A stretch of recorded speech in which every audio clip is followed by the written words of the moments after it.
Only a Sith deals in absolutes. I will do what I must.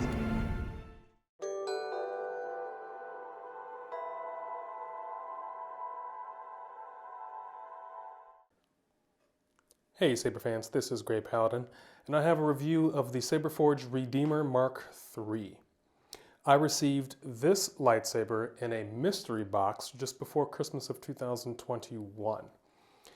I was hoping to receive the First Harvest Veteran Tier Electronics, and I unboxed this in a live stream with Darth Paradigm. Unfortunately, we did not get the First Harvest Veteran Tier soundboards. We ended up getting the Legacy Veteran Tier sound, which only included 8 fonts and no smooth swing. So it was to our disappointment. Since that time, Darth Paradigm has had his upgraded to the First Harvest soundboard, and I'll include a link up top here, a card to that video if you'd like to see this same saber with the First Harvest soundboard. But I'm going to go forward with doing a review on this saber as it was out of the box with the Legacy Veteran Tier sound. So let's first begin with the dimensions. From the top of the emitter to the base of the pommel, it has a length of 12.375 inches. It has a diameter of 1.5 inches, a blade depth of only 1 inch, and this, as you can see, came with the thread-in blade system.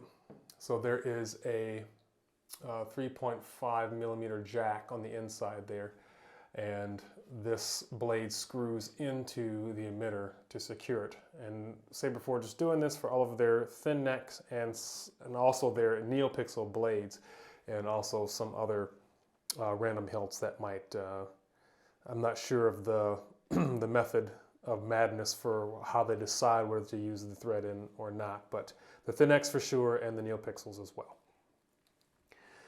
As far as the resonance chamber for the speaker, it is extremely shallow. It's almost butt up right against the pommel. And the pommel is very thin, it's flat. And the speaker is almost right against that, so it only has a depth of 0.3 inches there. The volume's okay, but it could be better. This is a particularly heavy saber. Almost 2 pounds, but it's 1 pound 10 ounces. And when you hold this saber, it does feel quite realistic. The weight is really nice. But once the blade is in it, it gets cumbersome. So there's much to be said about this hilt, and I'm just going to go ahead and lay into it. So for starters, I think that Obi-Wan's lightsaber is a beautiful hilt and a wonderful design.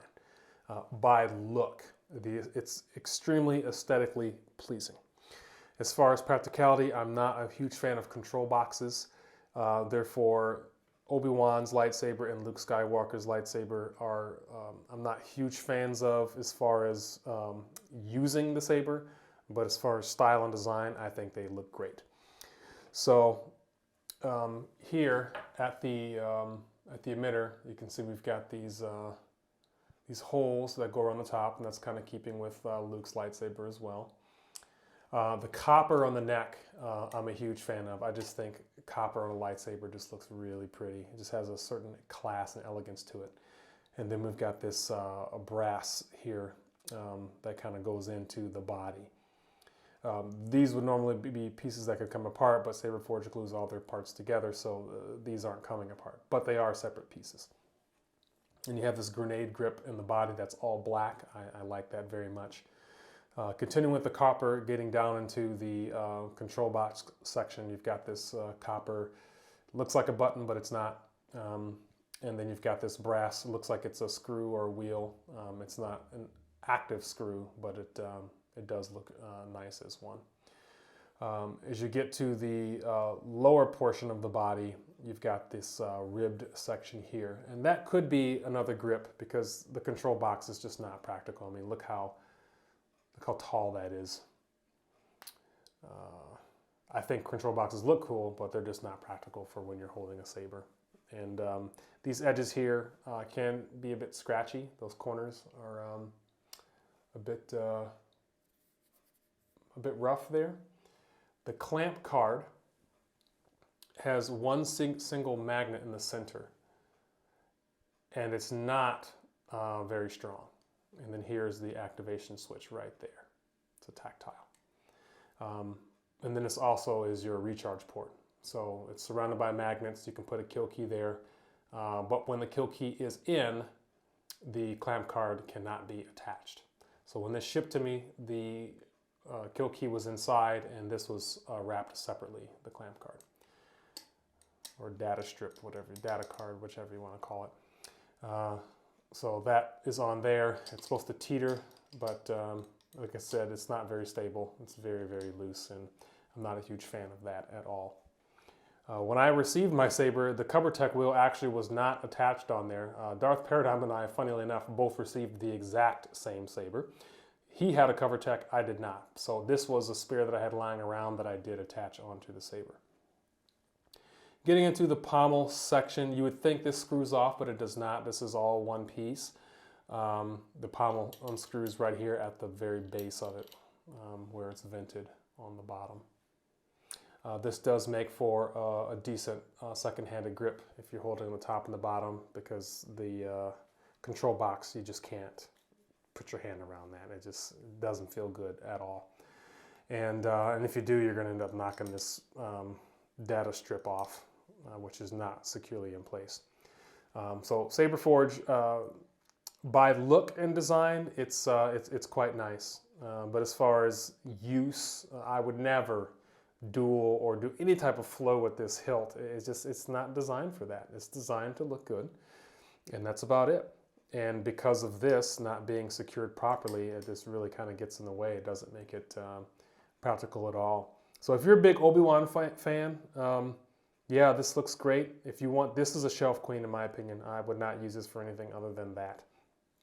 I thought about having it sent in for the first harvest upgrade, but I think I may just sell this as is. It was a mystery box.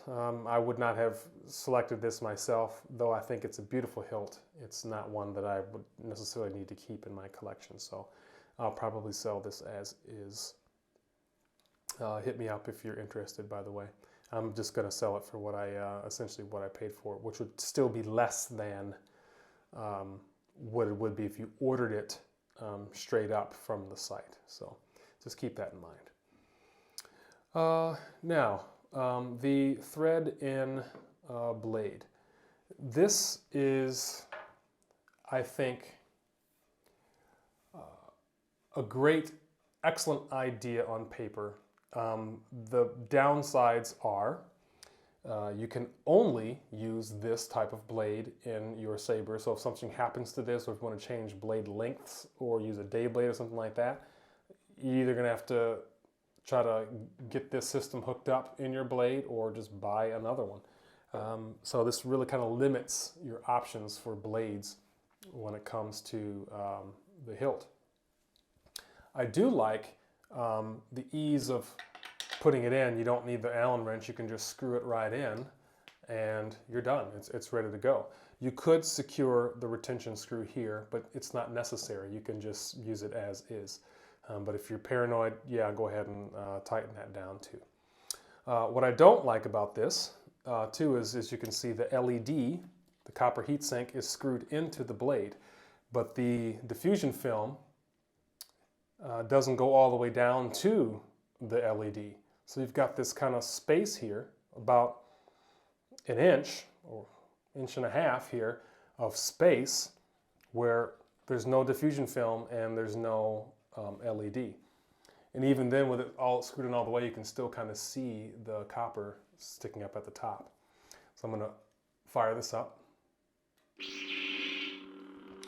You cannot tell from the camera because the light is so bright, but you can see the glue that they use to secure the diffusion film right about here. And you can see that gap or that space that I just showed you earlier when the light was off. Yeah, that space there, you can still see that when it's lit. Just with the camera and how bright the light is, it's not showing up. But to your naked eye, It's very obvious and honestly a bit sloppy. As far as brightness goes, yeah, it does shine really well. You start to lose some of your brightness about 3/4 of the way up, but there is a mirror at the tip, so it kind of fixes that. But honestly, it looks natural. Very bright at the base, which you normally would see. Lots of strength at the source, like a fire. And then it starts to calm out, mellow out a little bit as you get further away. So again, by design and the thought behind this is really, really good. But execution, it's not a home run. This legacy board it isn't very good, so I'm going to go ahead and unscrew the blade here. And as you can see, as I twist, the light's going to turn off because we're losing that connection with that 3.5 millimeter jack that's there. So this is the legacy, no smooth swing. You got to really swing it. I think my swing sensitivity is on 7 right now, 7 out of 9. Tap for blast deflect. Press for a second and release for your lockup. Tap again to disengage. I do not believe there was any force effects on this. And you got your clashes.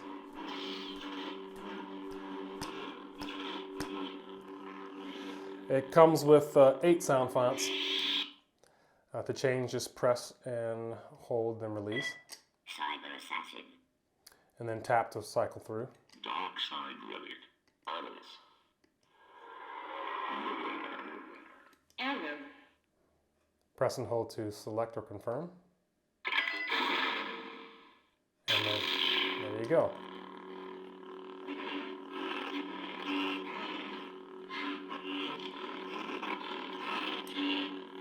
This clamp card is just all over the place. If you bump it, it's gonna fly off. It's not designed very well. Just the single magnet and teetering in the middle. It doesn't seem to really work too well in my opinion. And I feel very self-conscious because I feel like I'm always gonna lose it or it's gonna fly off. And these are things that you shouldn't worry about when you are handling a saber.